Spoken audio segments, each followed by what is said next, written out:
This week, the World Health Organization links processed meat to colon cancer. A South Carolina police officer is fired after assaulting a student. And AU celebrates Halloween. I'm Sarah Kravetz. And I'm Kelly Connor. ATV News starts now.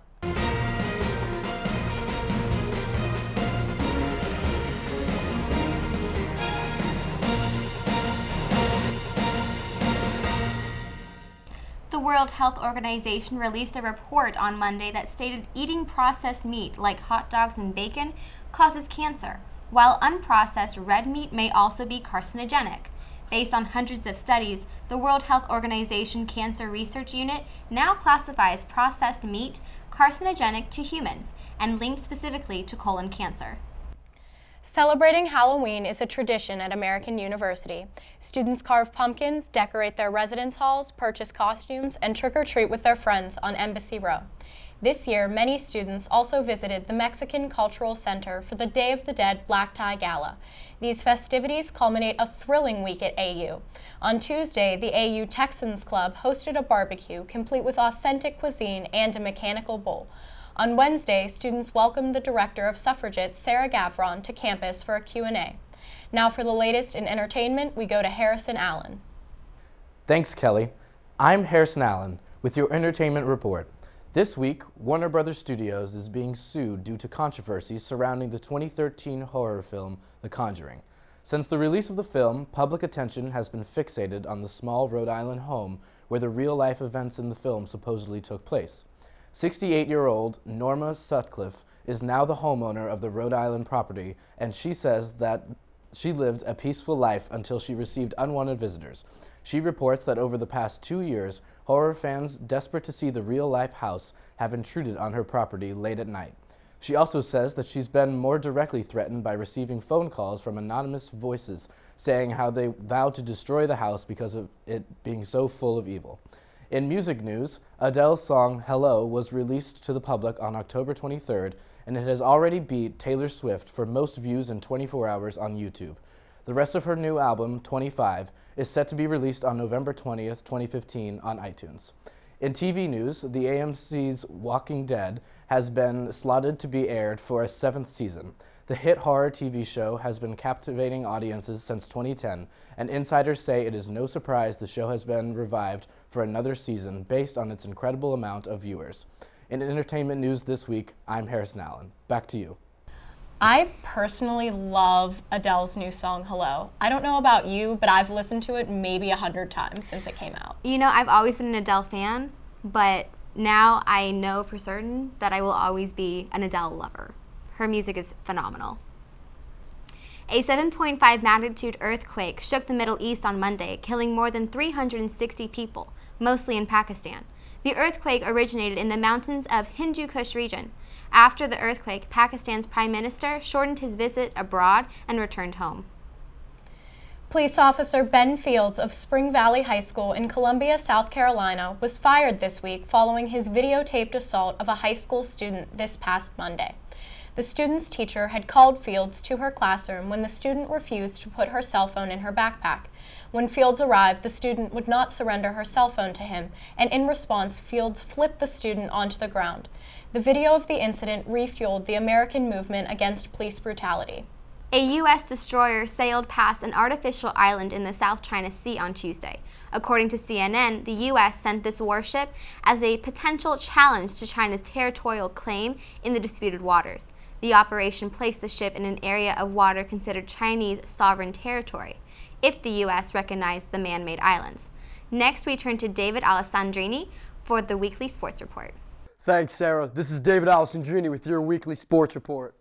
The AU girls field hockey team snapped a 2-game losing streak and moved to 10-6 on the season last week with their double overtime victory versus Indiana. Junior Natalie Connerth scored the game-winning goal with 12:51 remaining in the second overtime. The ladies begin play in the Patriot League tournament this week. And despite playing on a rain-soaked Reeves Field, the American University men's soccer team looked energized and took 3 valuable points in the Patriot League standings, defeating Navy 3-0 on Wednesday afternoon. Junior Panos Nakid and sophomores Vinny Barone and Nick Sifrin scored for the Eagles, who jumped out to a quick 1-0 lead in the 10th minute on a set piece. The men face off against Lehigh this coming weekend to start their Patriot League tournament.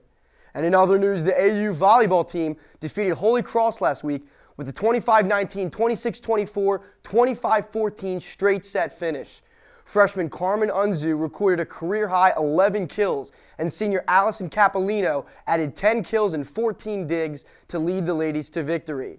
The team starts play in the Patriot League tournament on Friday with a matchup against Lehigh. That's all for you today. I'm David Alessandrini with your weekly sports report. Have a great weekend, American. What are you doing today? Well, it just so happens I will be watching the Oklahoma State and Texas Tech Red Raider game. I'm very excited. Go Red Raiders. Prince Henry of Wales visited Washington, D.C. this week to promote the 2016 Invictus Games, an international sporting competition for wounded servicemen that Prince Harry launched last year.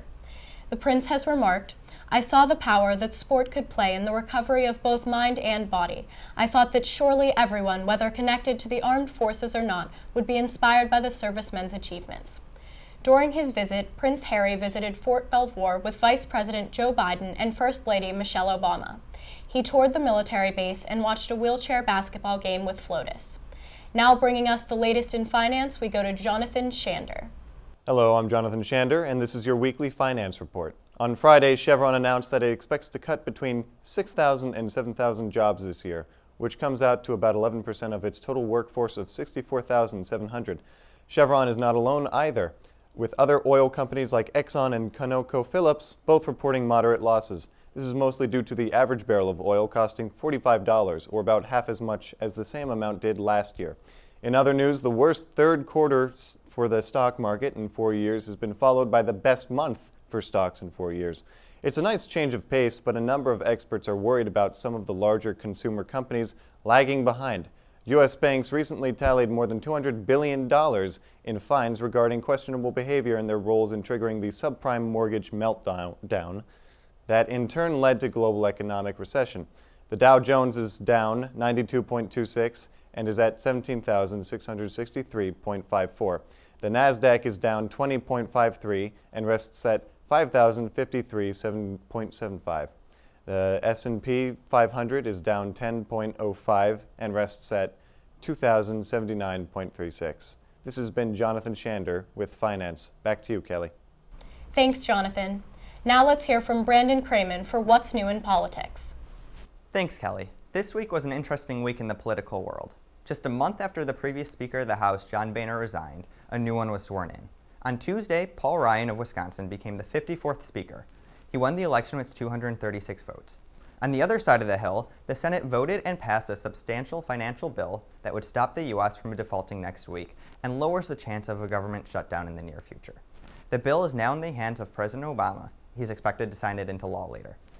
And on the 2016 campaign trail, Bill de Blasio has endorsed Hillary Clinton, and Paul Singer, an influential billionaire, has endorsed Marco Rubio. That's it for politics this week. I'm Brandon Cramin. Back to you, Sarah. Thanks, Brandon. Now we go to Adina Marx for World News. Hi, this is Adina Marx with World News. The United States will be deploying less than 50 special operations personnel into Syria. They will be sent in to aid rebel forces fighting ISIS. This was announced Friday by White House Press Secretary Josh Earnest. Earnest said that the personnel are not expected to see combat. They are expected to be there less than a year. On Friday morning, the law against having more than one child in China was changed into a policy allowing 2 children. Some of the violent byproducts of the one-child policy were forced sterilizations, forced abortions, the killing of infants, and the sale of children. It also severely affected the demographics of the youth, as male children were prioritized over female. Finally, Shaker Amr, a British resident and former prisoner of Guantanamo Bay, was released Friday after having been cleared for release in 2007. It was confirmed by the British Foreign Office that he was back in the UK. Amr was captured in 2001 in Afghanistan by bounty hunters and allegedly confessed to being an aide to Osama bin Laden.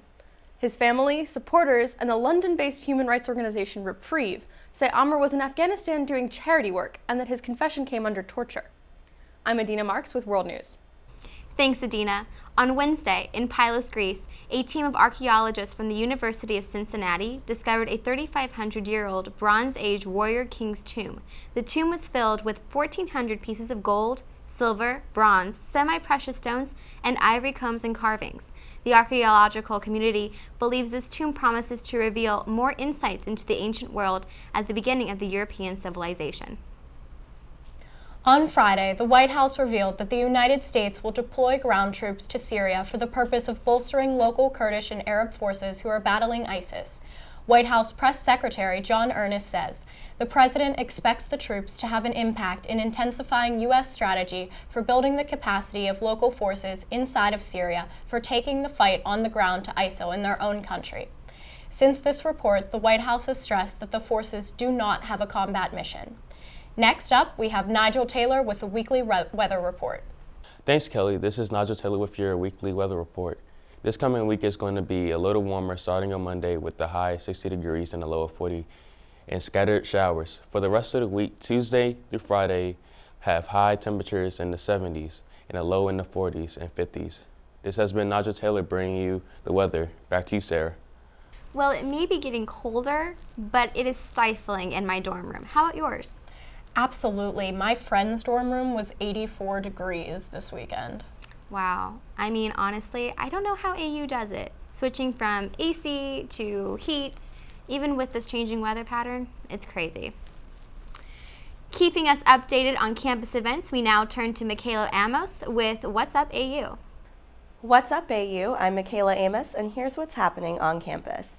If you're looking for a job and unsure where to start, stop by the Career Center in the library on Wednesday, November 4th at 6:30. There will be an informational session on LinkedIn and how to build your own profile. On Tuesday the 3rd, European Special Representative Fernando Gentilini will be on campus discussing his views on the process for peace in the Middle East. Gentilini was essential to the Kosovo-Serbia agreement in 2013. The event will be held in McDowell Formal from 2:30 to 4 p.m. On Thursday the 5th, Professor Chris Palmer will be hosting a workshop on how to be successful, fulfilled, and highly productive. Professor Palmer will teach skills to not only be a successful student, but also a happy one. And starting Saturday, November 7th, and continuing through December 13th, there will be a photographic exhibit in Katzen Art Center entitled Documenting America, Facing Change and the FSA. The exhibit was inspired by FSA photographers of the 1930s and 40s. That's all for this week. I'm Michaela Amos. Tune in next time to see What's Up with AU. So have you gone trick-or-treating? I actually did yesterday. My friends and I went trick-or-treating on Embassy Row. Unfortunately, a lot of the embassies weren't handing out candy, but the Korean Cultural Center was handing out authentic candy and playing Korean music videos, so it was pretty awesome. Wow, how spectacular. You know, that's actually on my bucket list. So I have yet to go, but hopefully next year I will. Absolutely, I would highly recommend it. That's all for this week. Don't forget to like us on Facebook and follow us on Twitter. I'm Kelly Connor. And I'm Sarah Kravetz. This has been ATV News. Thanks for watching.